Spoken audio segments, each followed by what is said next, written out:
This is the day when life is raw, quivering, terrifying.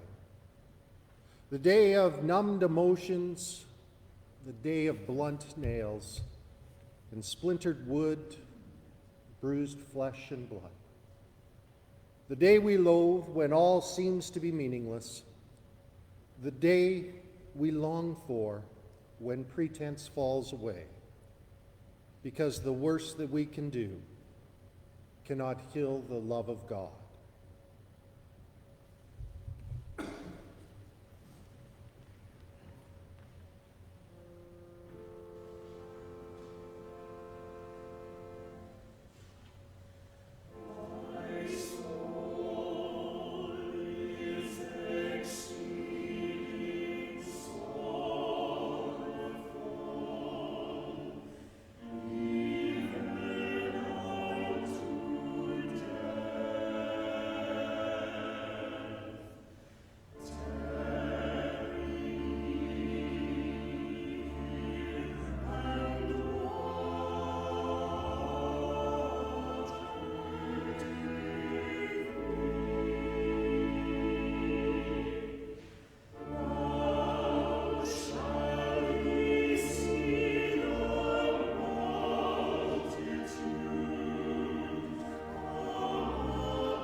Good morning and welcome to St. Andrew's United Church on this Good Friday.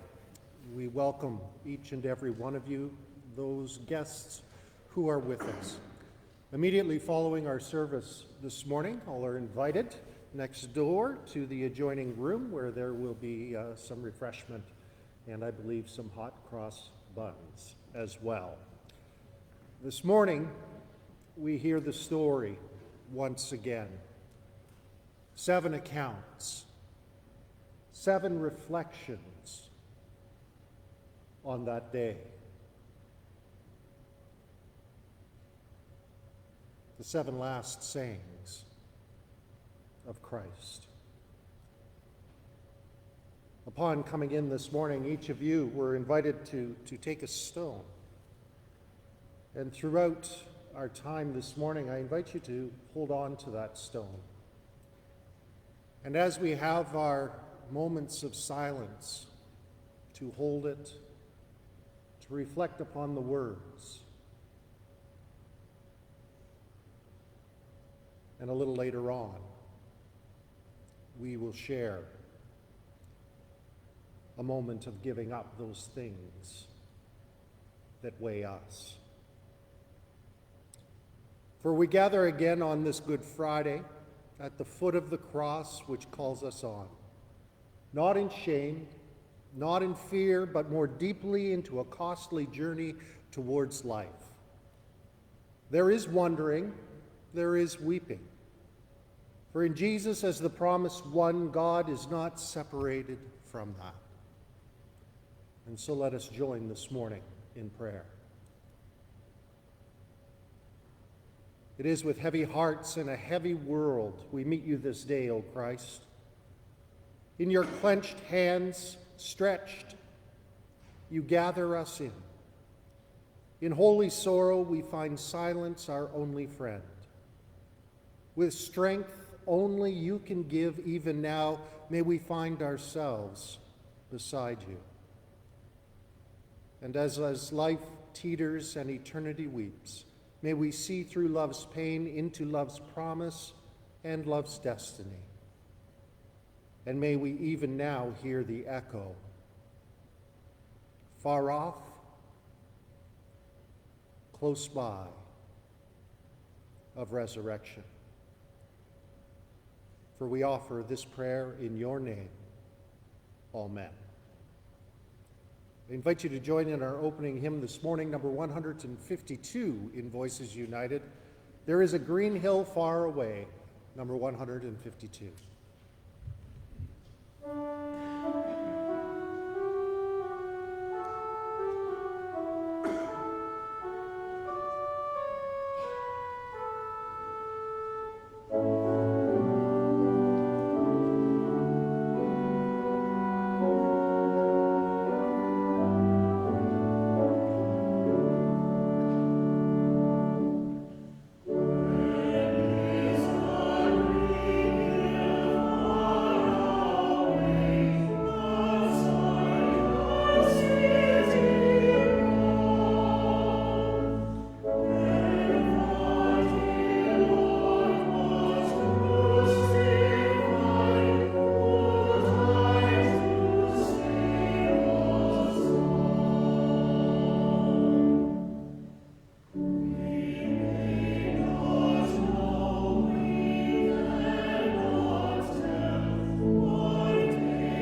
Please be seated.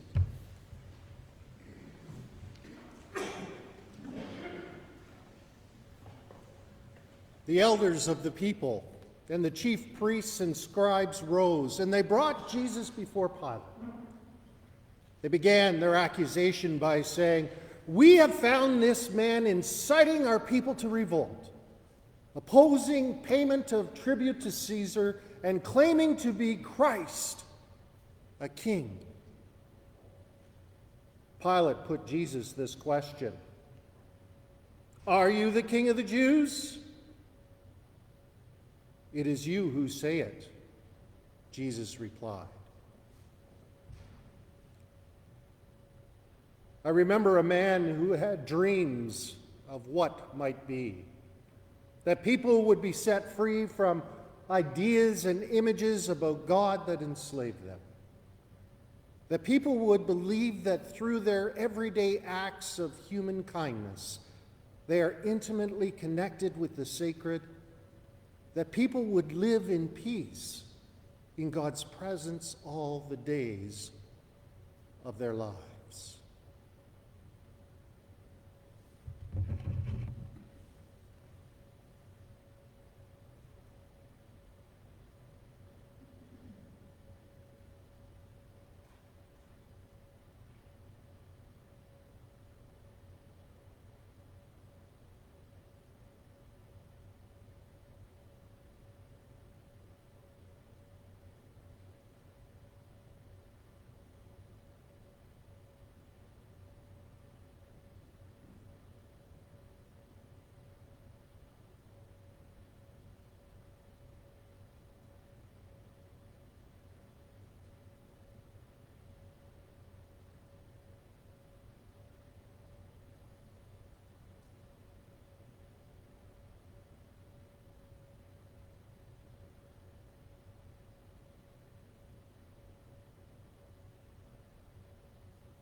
Pilate then said to the chief priests and the crowds, "I find no case against this man."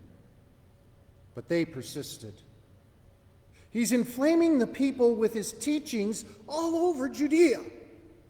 It has come all the way from Galilee, where he began, down to here." I remember a man who had his moments of breakthrough, when it must have seemed his dream was being realized, the times people really listened and responded, the men and the women who were prepared to walk with him wherever he walked, to support him in whatever he did, times when he spoke better and more convincingly than at other times. I remember a man enthused by the Spirit of God.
When Pilate had heard this, he asked if the man was a Galilean.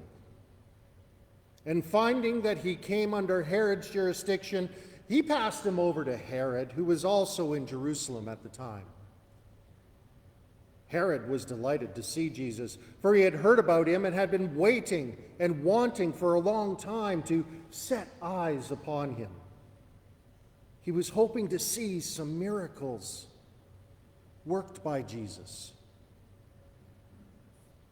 And so Herod questioned Jesus at some length.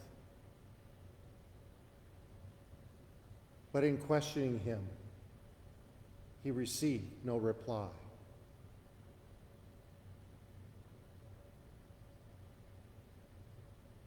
We remember a man who learned of the cruel death of his cousin.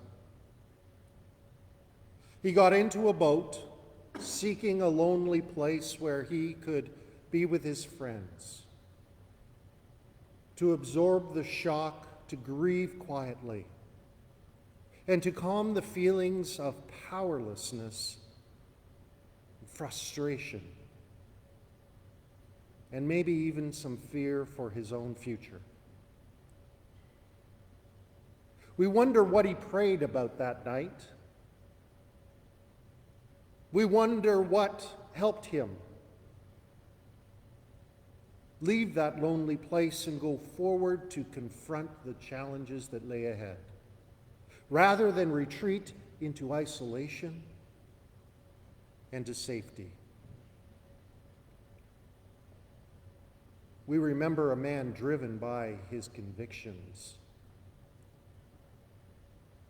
and his trust in God.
Then Herod, together with his guards, treated Jesus with contempt, and they began to make fun of him.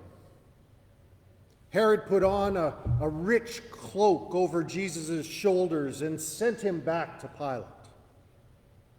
And though Herod and Pilate had been enemies before, they were reconciled that same day.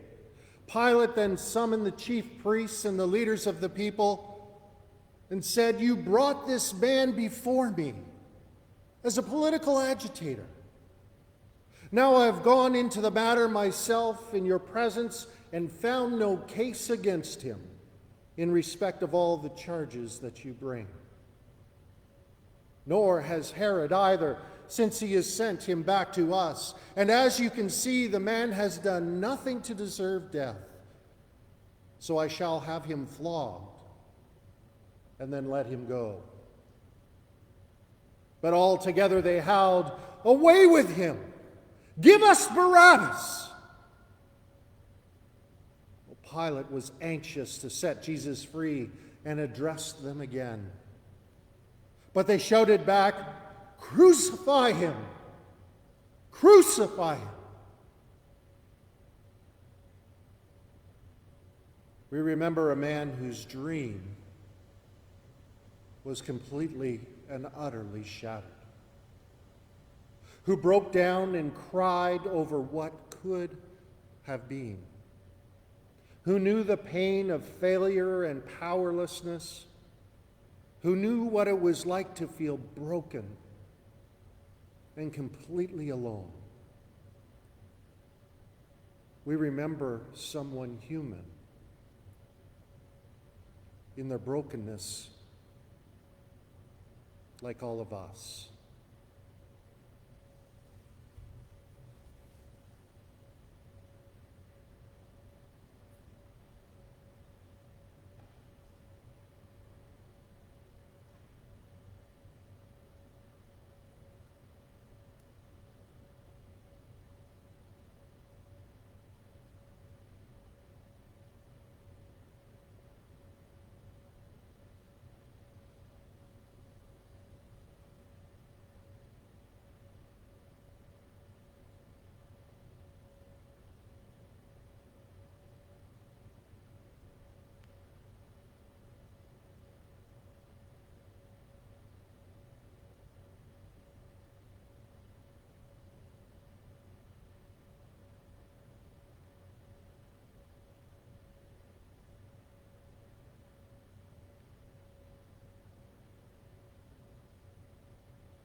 Pilate then gave the verdict. Their demand was to be granted. Pilate released Barabbas, whom they'd asked for and who had been imprisoned for rioting and murder, and handed Jesus over to them to deal with as they pleased.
We remember a man who knew that he was about to die, who gathered with his friends knowing it was for the last time, and who spoke to them about what he really believed, who wanted them to remember him and to keep his dream alive.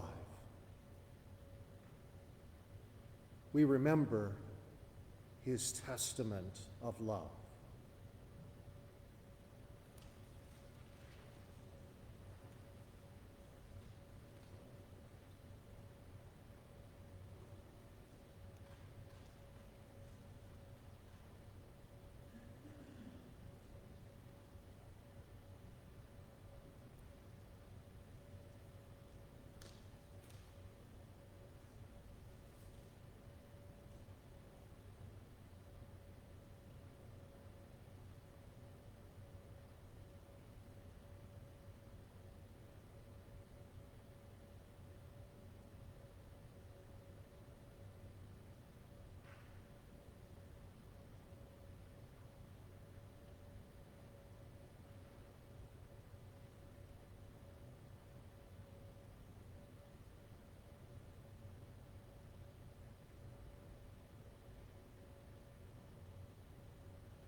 We remember all of this.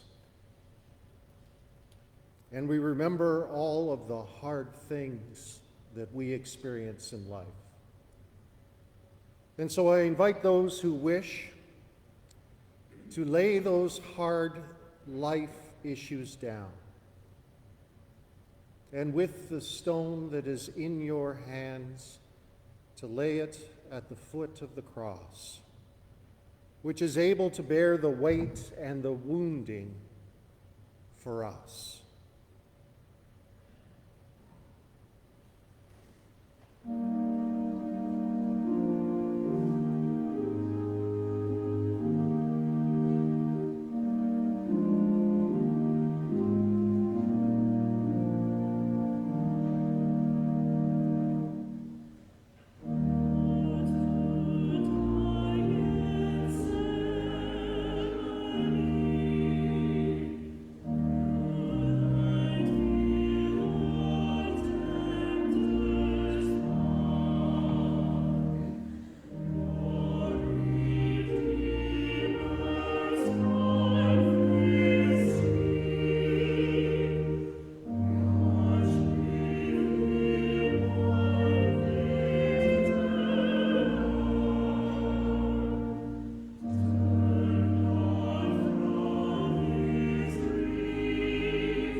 When they reached the place called the Skull,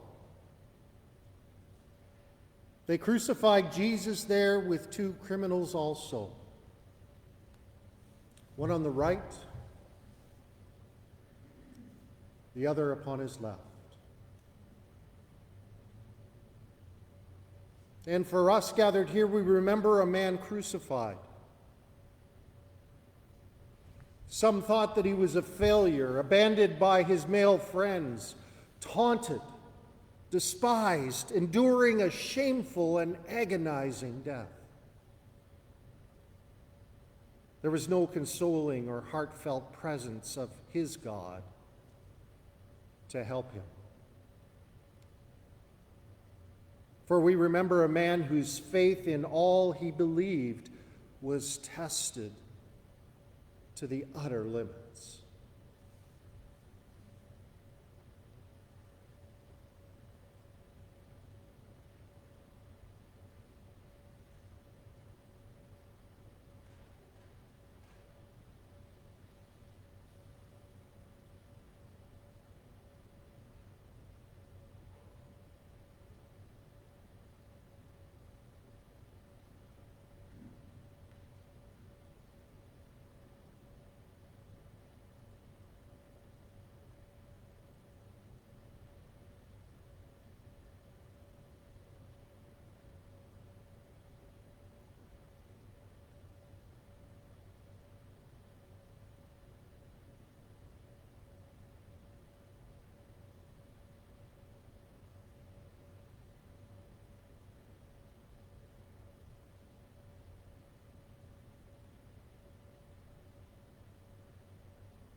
Now it was about noon,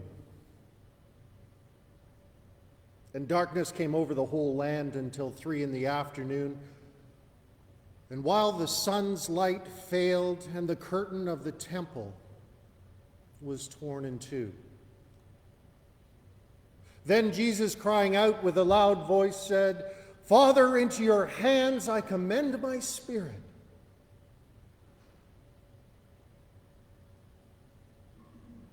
And having said this, he breathed his last.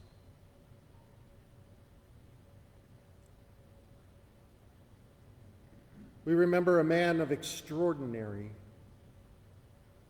insight and wisdom, utterly convinced of the connectedness between human loving and the living God, determined to give people personal authority in their relationship with our Creator, wanting to set people free from fear of the unknown and setting his heart on breaking down all of the barriers that we place in front of one another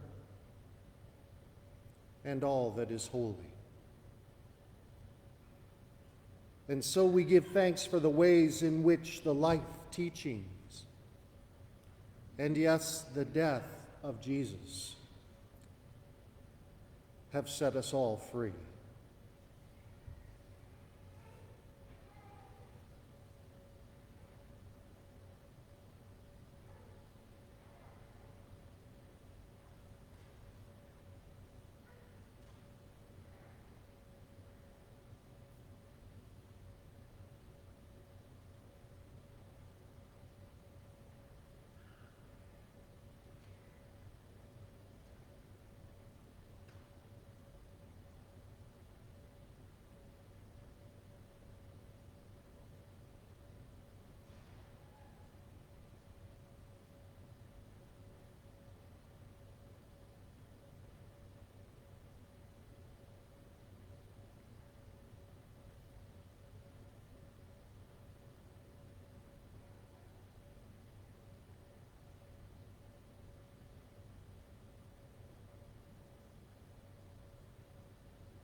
And so in our 7 accounts, our 7 reflections, our 7 minutes of silence, in offering the burdens and the weight of our lives, in brokenness and in healing,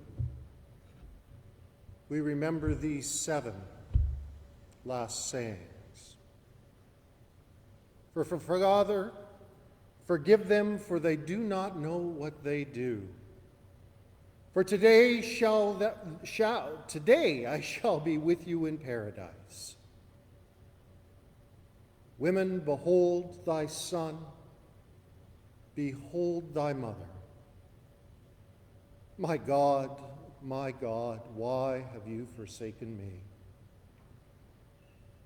I am thirsty. It is finished. Father, into thy hands I commend thy Spirit. And so we are sent out into God's world in the power and in the Spirit of Christ, to walk through darkness, to live with uncertainty, towards the hope-filled joy of Easter Day. But today is a day that we know that we need to walk. A day that we wish that we could just pass by. But it is a day that reflects our life with one another and with God's world.